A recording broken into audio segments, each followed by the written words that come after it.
pretty much a full load. Oh my gosh.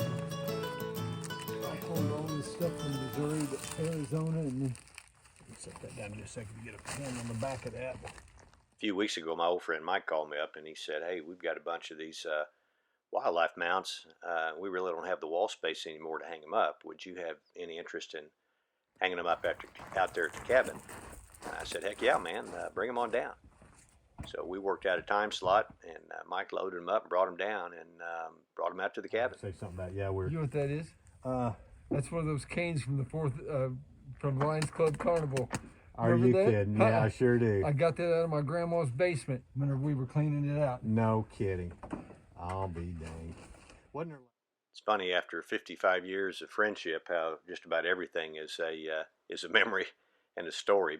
Mike found that old cane in his grandma's basement, as he mentioned, and several years ago, and it was came from the carnival in our mutual hometown, and I had remembered when he showed me that.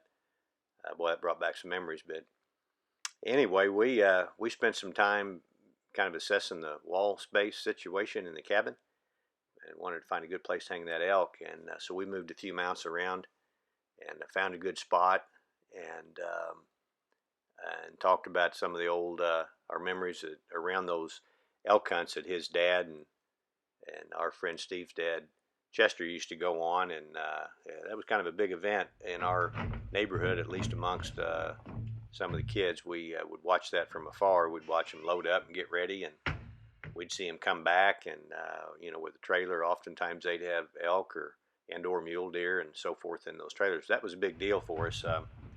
My dad was not a hunter, and still isn't a hunter, but he taught us about firearms and how to shoot and firearm safety and how to squirrel hunt, rabbit hunt, and fish. And we went camping and fishing and stuff, but we didn't really do much hunting other than my brother and my older brother and I did. But I was always fascinated by the thought of elk hunting and going out into Colorado and the Rocky Mountains and camping out, and that just always fascinated me, the thought of doing that. So I was always real excited each fall to see that hunt kind of develop. And then whenever they got back, hearing the stories, primarily through my friend Mike and Steve and our friend Steve, about their dad's deer hunt, or elk hunt, and just kind of a pretty cool memory to have. And so it's really an honor to have that elk head, particularly hanging up out there at the cabin. And that coat there, my almost Uncle Tom gave me that. That belonged to his dad.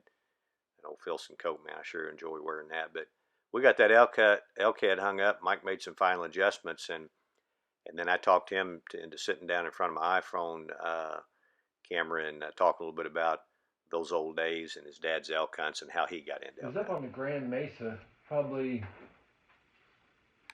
There was a little town called Colburn up there, and it was some old dirt roads they took off, and they went up to a place called, I think it was Log Piled Flats, is where they used to put their big tent and all that stuff up.